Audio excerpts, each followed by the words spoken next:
Hello everyone, magandang oras sa ating lahat. Welcome to my videos. Maraming salamat sa panonood at lalo na sa mga nag-subscribe. Thank you guys. At kung bago ka pa lang dito sa aking videos, huwag kalimutan mag-like and subscribe para updated ka sa aking mga bagong upload na mga videos tungkol sa mga barya. Ito yung nag-viral sa ibang bansa guys dahil sa kanyang pagka-error na doble, parang doble ang kanyang rim ang nakita nila doon, kaya nag-viral doon sa ibang bansa, doon sa Australia. Yung bata lang yun na nakadiscover noon, mama na yung bata na yun. So ito guys, ang tungkol dito guys, mayroon tong dalawang piraso, 1985 at saka 1995. Mayroon din siyang reverse description guys. Kanyang reverse description, yung reverse description niya guys, kanang ito yung 5 pirasong kangaroos.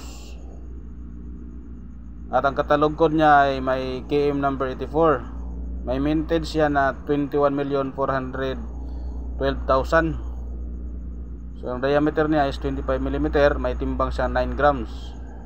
Yung position na ito guys, aluminum bronze. Orientation, middle alignment, mint, Australia Royal Mint. Ang edge niya ay plain and rated in segment. Ang designer niya sa Ubers guys, si Rafael Maclop. Tapos yung sa reverse naman, si Stuart Devlin. So magkaiba pala ang naggawa nito sa mga design. Kilatisin nyo mabuti guys ang mga ganitong barya nyo guys, kasi may totoo din pala talaga na mayroong gold composition. Pure gold guys, pinakamahal yon. Mayroon siyang pure gold na ginawa nito, 1 ounce ang ginawa nito guys. Kaya yung mga coins na yung ganitong itsura guys, tingnan nyo mabuti na baka gold na yan at mahal yan. Huwag nyo basta-basta ibenta yan. Ito siya nyo mabuti. At ito, mayroon akong dalawa. Baka mayroon isa dito na pure gold. Sa ipapa-appraise ko itong alin dito yung tunay na gold, kasi ang composition nito guys ay aluminum bronze. So tingnan natin doon sa ano to, sa mga gold buyer, mga pawn shop, pasuri natin to guys kung saan talagang tunay na gold dito, kasi maraming nagsasabi din na gold pero ang composition naman dito ay aluminum bronze. So ito yung kanyang max guys tungkol dito sa $1 Australian. The Royal Australian Mint issued the Australian dollar coins in 8 different denomination, including this Australian $1 coin. They are part of the Australian dollar coin series. The Royal Australian Mint started issuing this 1 Australian dollar coins in year 2000.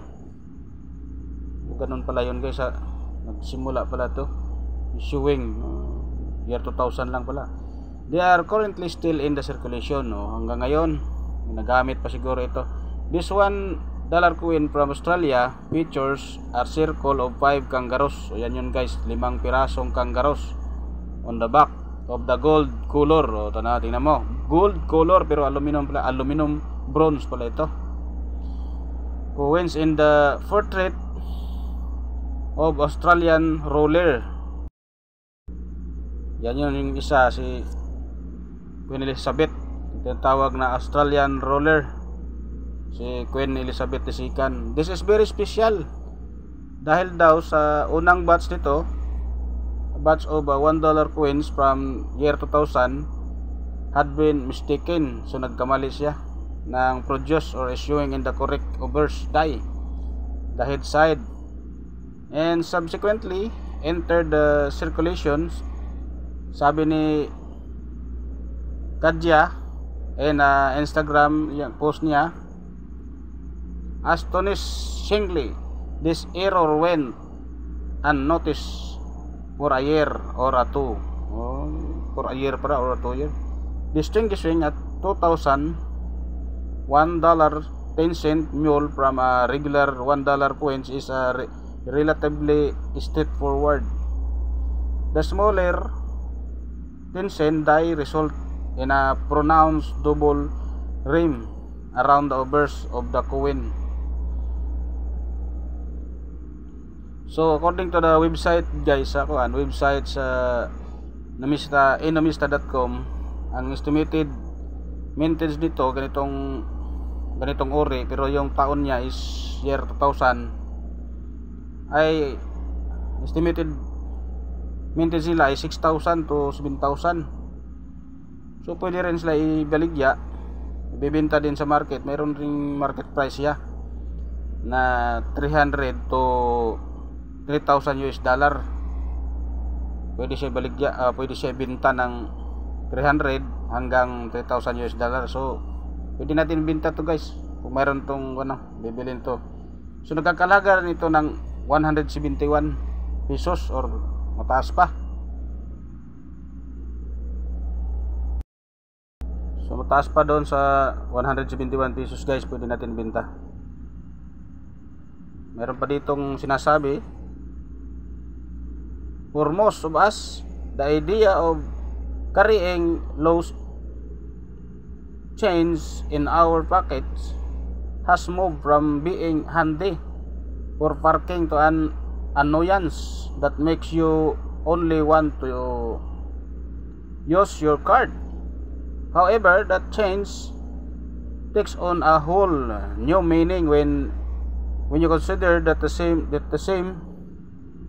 of the best, or that some of the best rare Australian coin in Australian history are actually both collectibles and highly valuables. So, kita mo guys, narinig nyo, highly valuables. So mahal nyo talaga ito, lalo na kung mayroon tong grado guys, mas mataas pa yung value nito kung may sali to sa auction. The coin collecting market has been hot in the recent years but has been supercharged the following passing of the Queen Elizabeth II, kasi patay na siya kaya pinataasan nito ang value nito guys.